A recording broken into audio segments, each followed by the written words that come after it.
Good morning, good afternoon. Kent Bain with Nine Business Group and Elevate Your Business Spotlight interview. We have Jeff Woods joining us today. Jeff, please introduce yourself and give us your company name and tell us a little bit about you guys and what you do and what makes you unique. Jeff, welcome. Yeah, well, thank you very much for having me. I'm Jeff Woods. I'm one of the co-founders of Neobi Technologies. Our business is in data analytics for the Canadian cannabis industry. Specifically, we help licensed producers gain visibility into the inventory distribution, volume, and velocity of their products in market. And I guess our kind of unique value proposition is we help licensed producers not just with raw data, which is often a new problem unto itself. We help them synthesize that data through a bit of a consultative method to help focus their sales teams towards retail opportunities that move inventory. Have you been at this from day one in the cannabis industry in Canada? And then part two of that question is, in that time frame, what has been the biggest challenge you've had to overcome? And has it been resolved? And what does it look like today? Yeah, we started out kind of small, not really knowing what we were going to do. So our CEO and one of our other co-founders had built this originally just collecting data in the Alberta market. Originally, he had built out an API solution and was having a tough time kind of finding traction, mostly because API integrations are for a fairly technical audience. So we kind of meandered around product modality for a little over a year. This was just before legalization. And then once legalization hit, we started to understand the problem a little bit better that licensed producers were challenged with. And then that ultimately led us to kind of through, again, better understanding our audience, build a product specifically to suit their needs, narrow our audience down, and start to architect the product around those user issues.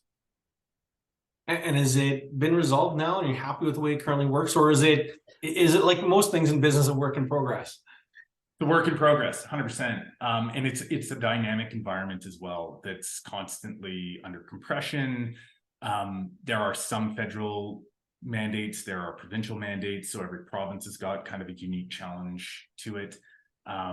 Licensed producers deal with business development and sales growth in unique ways. One of the kind of in the weed unique value propositions that we bring specifically to LPs is visibility into inventory tracking, which is a fairly complex problem to solve for in our data acquisition, but one that brings substantial value to their teams. So it's a bit of a heavy lift. So we went deep with our data as opposed to going broad, which I think has paid off in the long run. As sales teams with licensed producers become more and more challenged, it's more and more important that their limited resources are focused towards those opportunities that are going to increase revenue the most. And that's how we help facilitate them, by cutting through all the complexity of millions and millions of lines of data and just consolidate it down into some actionable intelligence that anybody could pick up and go make an impact. Just a slight deviation to the question. As you look forward, I don't think I do apologize. I'm not sure if I sent you this question, but I wanted to add it anyway, so I'm going to ask it. I'm going to be brave. What are you looking to accomplish in the next 6 to 12 months as you look at the landscape and growing and accomplishing your business goals? What do you want to accomplish in the next 6 to 12 months? I think in the near term, we're fairly focused on operational efficiency, number one. Finding, as we kind of were working to refine what our product suite looked like, I think we've now better than ever understood the specific use case for the application of that. So we've been able to kind of cut the fat a little bit in our product development roadmap. And then further to that, the accuracy of our data becomes more and more important as we offer more refined solutions with it. So there's some technological barriers that we need to overcome. And there's obviously some exciting stuff with machine learning and AI that can help support some of that workflow. So a deeper investment into our development bench and our overall kind of core product suites are our key focus for the moment. Cool, thank you. if there was a pirate or a thief in your business hacking into your software, pounding down your door, breaking in through the skylight, what would they be stealing? To me personally, or to the business? To the business. I would say to the business.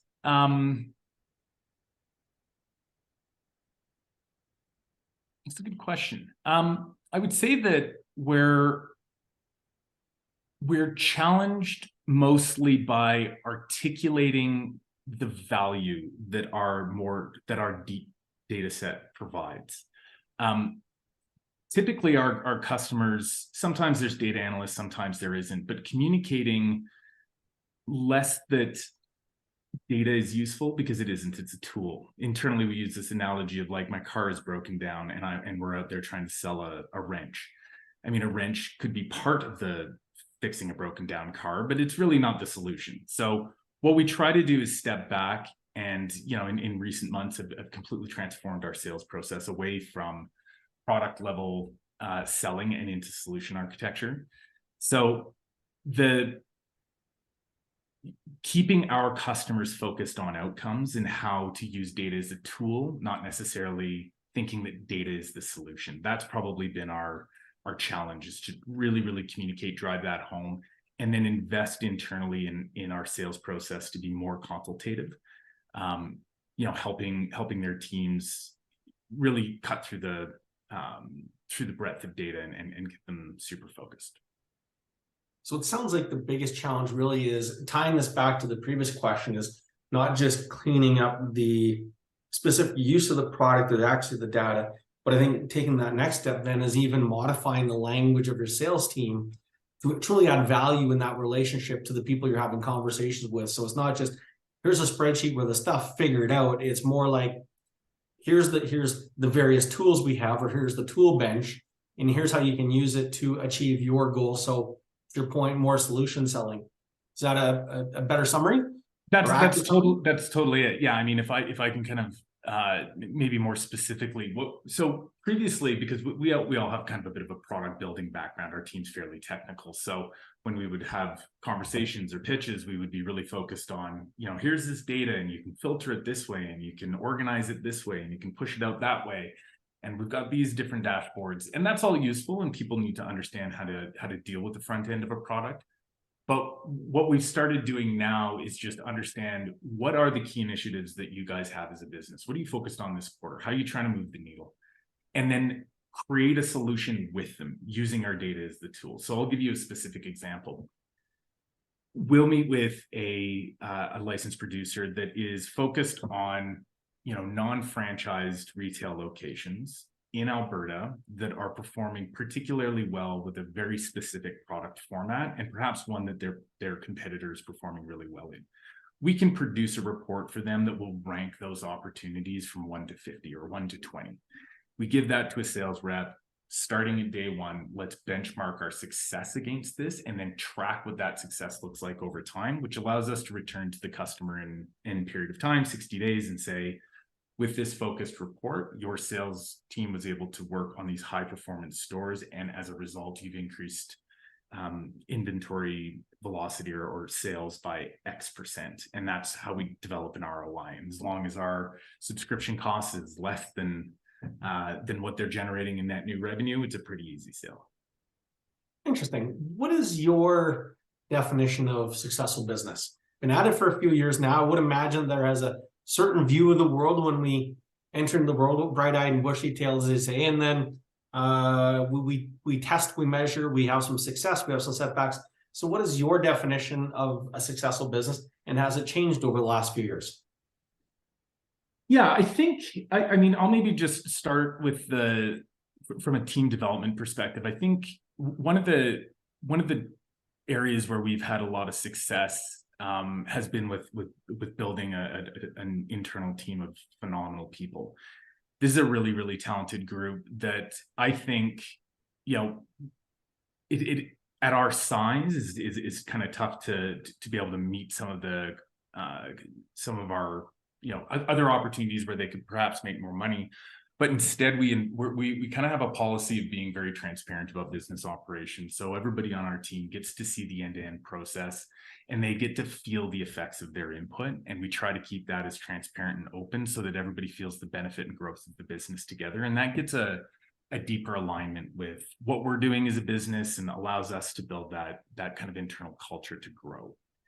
That would probably be the internal front. And then I would say we're here to help an industry. This is a very challenged industry. It is legislated to no end. And we deeply empathize with our customers. We actually deeply empathize with the entire supply chain.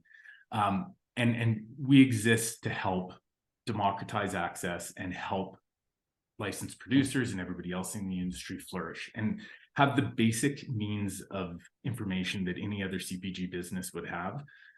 So we want to provide that accessibility and that opportunity to everybody in this industry to grow their businesses fairly. So which leads right into the great next question. You were reading ahead. What do you want to be known for? When you look back upon your life's work 5 years from now, 10 years from now, what do you want to be known for when people go, I met Jeff, and insert sentence or two here? I think that we want to be known for providing some of that impact to the industry and helping it grow and develop over time. And I'll go back as well to the internal, that we helped our team gain exposure and opportunity that they never would have had access to. And then I think on a personal note, to have kind of survived through a fairly tumultuous process. Startup is not an easy proposition, otherwise everybody would be doing it. And overcoming the challenges that you get along the way. Sometimes there's some low points and there's high points. And I think one of the things that as a team that we've learned to do really successfully is take those in stride and survive. I think we'll survive in this industry so long as we can not get completely knocked down. You got to sometimes make a few sacrifices and put in the extra hours, but that ability to keep the business going and keep everybody focused has been the biggest challenge, and I hope that's something that we're remembered for long into the future. Well said. So shameless plug. Who do you want to find you, and where would they find you? So someone's watching this, what business are they running, and where would they get more information on what you do and how you can help them? Yeah, our website is neobi.io, and we are specifically focused on helping licensed producers in the Canadian market. We do have some aspirations to extend into different geographies, specifically the US. There's some kind of interest in Germany, but people that would benefit the most from a conversation with us are those licensed producers and sales teams that are just looking to be more focused in their day-to-day operations and ensure that the transactions and the sales and their energy is focused on outcomes. And that's where we can provide support by means of data to help them in their day-to-day lives. Absolutely fascinating. You've been gracious with your time. Thanks again very much for what you do. I think there's a lot of room for your service on the front end and helping. I've met a number of people in the industry, and there's a ton of frustration. So I think I'll just pass along from them to you, saying, keep up the good work, and thank you for at least taking a step into it and trying to clean up something that is very messy, and I can only imagine how confusing. So have a great week. We're looking forward to staying in touch and hearing the rest of the story. Great. Thanks, Kent. Appreciate your time. You're welcome.